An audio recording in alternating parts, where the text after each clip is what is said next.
Cando Noel do Pazo dirixiuse a min para participar neste encontro, aceptei encantado. Ele é un estudiante da facultade, como moitos de vos, a maioría de vos que estades aquí, e destes temas falamos na facultade. O que pasa é que é moito máis agradable facelo nun entorno moito máis acolledor e con Ramiro Parada, que entre intervención e intervención nos canta unha canción. Imaginadvos se na facultad nos cantan unha canción entre clase e clase, verdad? Porque non chamades, hai que chamar, hai que comunicarse. Teríamos que pedirlle permiso ao rector. Bueno, vamos transmitir este acto a través de Historia Debate polas redes sociales internacionalmente. Son me obriga a pasarme ao castelán. Logo, no coloquio, volveremos ao galego. Historiadores, franquismo e antifranquismo. La última década de este nuevo siglo, que es el comienzo de una transición histórica muy importante del siglo XX al siglo XXI, desde aproximadamente el año 2000, o si queréis 1999, la historia y la historiografía están de actualidad en España. Estamos viviendo en estos últimos años tres movimientos que surgen paralelamente de gran importancia histórica e historiográfica. En primer lugar, ya se ha hablado de ello, la recuperación de la memoria histórica que se inicia en León con la apertura de la primera fosa de fusilados de la Guerra Civil por un grupo encabezado por Emilio Silva, el primer nieto de fusilado de la Guerra Civil, que se levanta para recuperar la memoria de sus familiares y ayudarnos a todos a recuperar la democracia 35 años después de la transición. El segundo movimiento al que quiero hacer referencia nos afecta más directamente a los historiadores y particularmente a los que nos interesamos por la historiografía. Es el relanzamiento de la historiografía franquista como parte importante del auge del pensamiento ultraconservador en España a partir de la segunda legislatura de José María Aznar, año 2000, año 2004. Se dice, y es cierto, que esta aparentemente nueva derecha española, radical, tiene mucho parecido con el Tea Party, de gran influencia en el Partido Republicano en Estados Unidos. Pero yo creo que su componente histórico principal es más bien el neofranquismo. El retorno a las raíces franquistas de lo que fue en principio Alianza Popular, que con el tiempo absorbió a la UCD y se transformó en el partido único de la derecha española, que no renuncia a sus raíces desde el momento en que hasta el día de hoy no está dispuesto en las instituciones democráticas a denunciar el franquismo como elemento fundador de una democracia plena en este país, como pasó recientemente en la Diputación de Lugo, donde finalmente se abstuvo el Partido Popular para tratar de impedir por esa vía que se le retiraran los honores a Franco. Bien, un tercer movimiento que tiene que ver con el cambio histórico, historiográfico, se produce en el año 2011 con el movimiento de los indignados, que sensibiliza a la sociedad española de tal modo, en un plazo tan breve, que hoy podemos celebrar que un rey, Juan Carlos, Primero, pida disculpas al pueblo español ante la avalancha de críticas por haberse ido a cazar elefantes a Botswana, estando sus súbditos en esta tormenta de recortes de derechos sociales, recortes de gasto público y de agresiones a la educación y a la sanidad. Eso ha sido también una gran victoria de los indignados españoles en el sentido más amplio del término.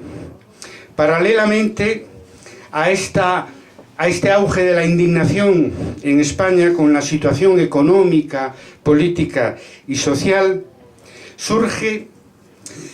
crece la conciencia sobre la insuficiencia de la democracia surgida hace 35 años de una transición que hicimos como pudimos. Y en este caso yo hablo como protagonista, porque como sabéis algunos, yo era un dirigente del Partido Comunista, de las comisiones obreras, de las comisiones campesinas y, en primer lugar, antes de todo eso, el Sindicato Democrático de Estudiantes de la Universidad de Madrid durante la transición de la dictadura a la democracia en España. En aquella época estudiaba ingenieros industriales en el campus de la Universidad de Madrid. Hoy vivimos en la segunda década del siglo XXI una indignación creciente que afecta a la monarquía, que afecta al bipartidismo, a la ley electoral, a la Constitución, que ya no es exactamente la de 1978, porque la reforma constitucional del año pasado sitúa contra el espíritu constitucional, por encima del interés de la mayoría de los españoles, el interés de los mercados, o sea, del pago de la deuda, con el tope de la deuda pública española, que no estaba ni en el espíritu constitucional ni en la letra de la Constitución. Eso fue un golpe de mano constitucional que agrava más, si queréis, el desapego de los demócratas y de la población española con la institucionalidad surgida de la transición en los años 70. Por no hablar de la indignación, que no es estrictamente institucional y política, sino económica y social, que está naturalmente en el origen de este movimiento de indignación general. De manera que el 15M es síntoma, causa y consecuencia de una insatisfacción general que exige en España un nuevo impulso democrático, y lo cual obliga a que la izquierda, en su sentido más amplio, asuma sus responsabilidades. Históricamente, la izquierda ha sido en España motor de la lucha por la libertad y por el progreso desde las Cortes de Cádiz. Antes la izquierda liberal y en el siglo XX la izquierda, como ya se dijo aquí, socialista, comunista, anarquista, republicana, hasta llegar a la transición y al siglo XXI.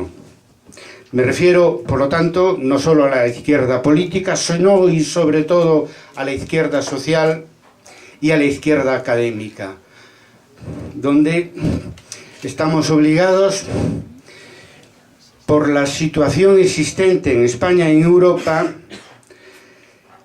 querramos o no los profesores y los estudiantes, a salir en defensa de la universidad pública, como sabemos, muy afectada por los recortes decididos al margen de la soberanía popular.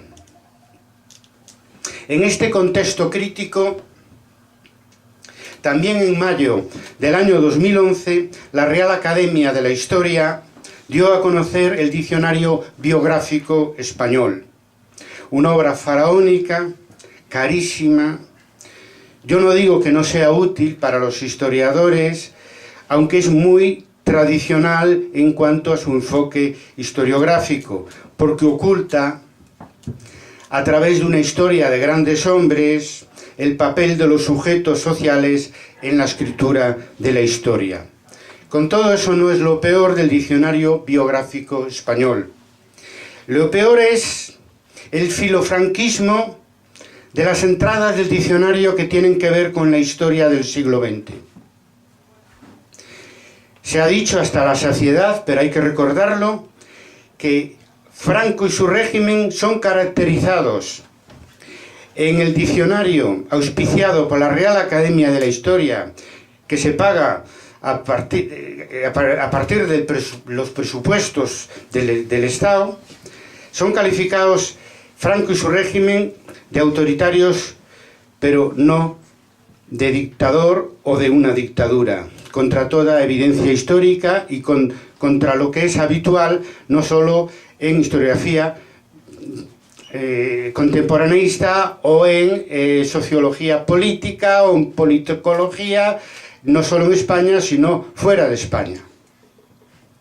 La polémica provocada por el diccionario biográfico español coincide no casualmente con dos hechos muy significativos. En primer lugar, las elecciones del 20N, que suponen un desplazamiento a la derecha que no se había dado desde la transición española de la mayor parte de las instituciones públicas que son elegidas democráticamente en el ámbito municipal, en el ámbito autonómico y en el ámbito del propio Estado español.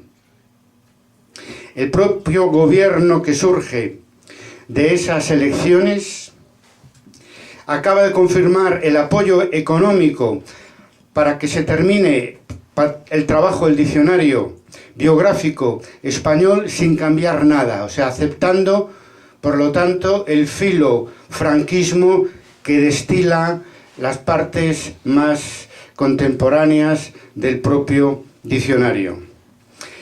El otro hecho que coincide no casualmente con la salida a la luz del diccionario biográfico español es la expulsión de Baltasar Garzón de la judicatura por querer justamente investigar los crímenes de la dictadura, a la cual se alaba o al menos se disculpa en el diccionario biográfico español. Este diccionario provoca, por tanto, ha provocado y sigue provocando una repulsa democrática generalizada, también por parte de los historiadores, sobre todo aquellos historiadores que llevan muchos años trabajando con rigor y productividad y honestidad aquellos periodos históricos que están tergiversados en el diccionario biográfico español.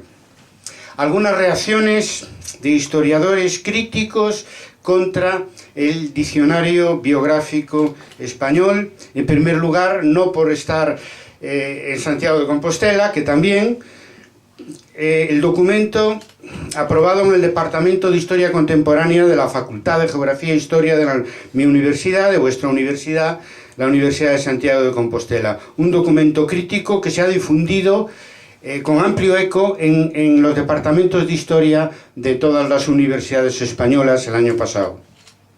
En segundo lugar, la plataforma ciudadana de denunciantes, una plataforma ciudadana se ha constituido para denunciar a la Real Academia de la Historia y determinados autores de este diccionario biográfico español por apología del franquismo. Está en curso, está encima de la mesa en este momento del fiscal general de la Comunidad de Madrid. Veremos qué pasa.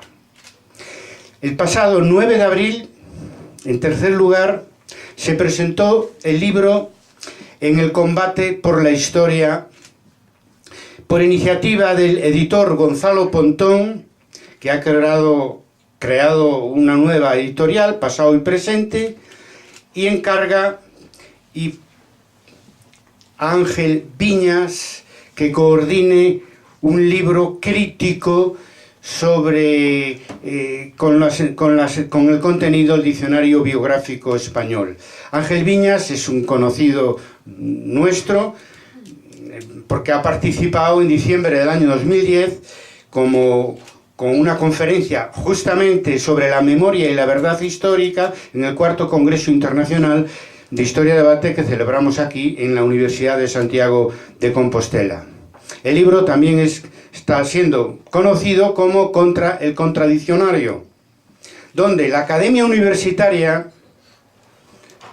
en uso de su autonomía respecto del poder político, contradice la Real Academia de la Historia, órgano eminentemente político de larga tradición que fue reflotado en la era de Aznar para promover la idea histórica de España, cuya posible utilidad está siendo menoscabada recientemente, como vemos, por la deriva neofranquista de la mayoría de sus miembros, que son elegidos por cooptación y no por ningún otro tipo de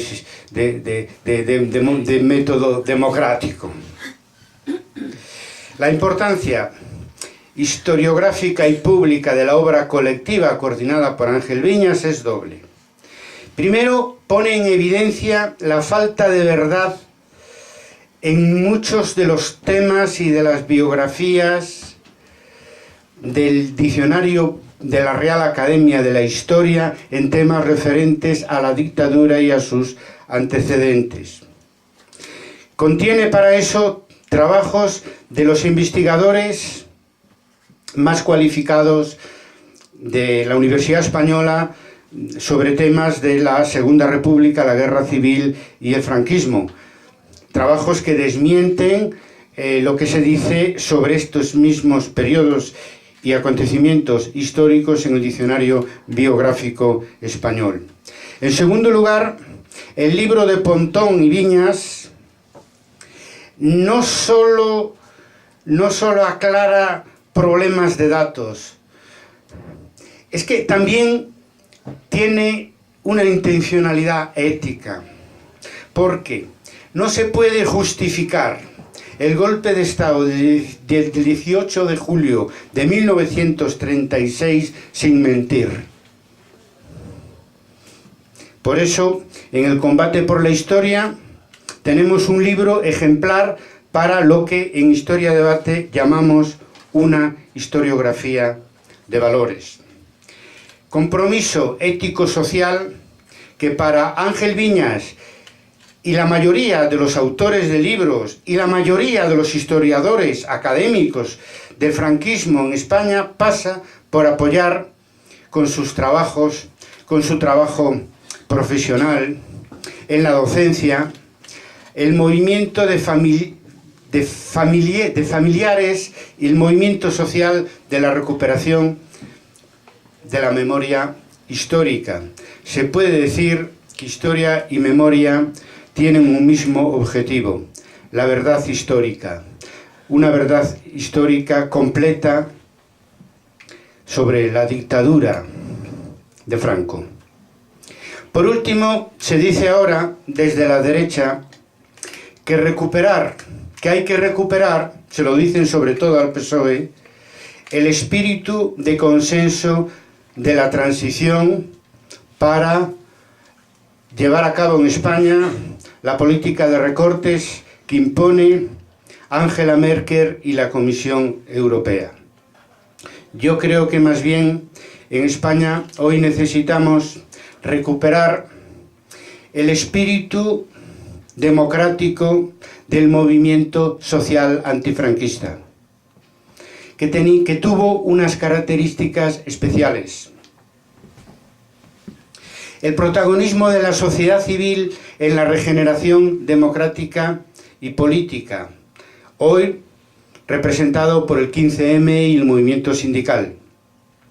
La lucha social y cultural desde abajo por una democracia plena, real, radical, en el sentido de volver a la raíz de la soberanía popular, un hombre, un voto, más proporcionalidad de la ley electoral, consultas populares que ha planteado justamente el movimiento 15M. En suma, que los ideales y los valores de democracia y progreso estén en este nuevo siglo por encima del simple usufructo del poder, en todo caso necesario para implementar políticas de cambio. Con el franquismo, los historiadores estudian y divulgan también el antifranquismo. El colega que me precedió me decía, haciendo su tesis doctoral sobre la guerrilla antifranquista en Galicia. El historiador avanzado investiga lo peor del pasado para que no se repita y también lo mejor del pasado, para en ambos casos contribuir a un presente y un futuro mejores.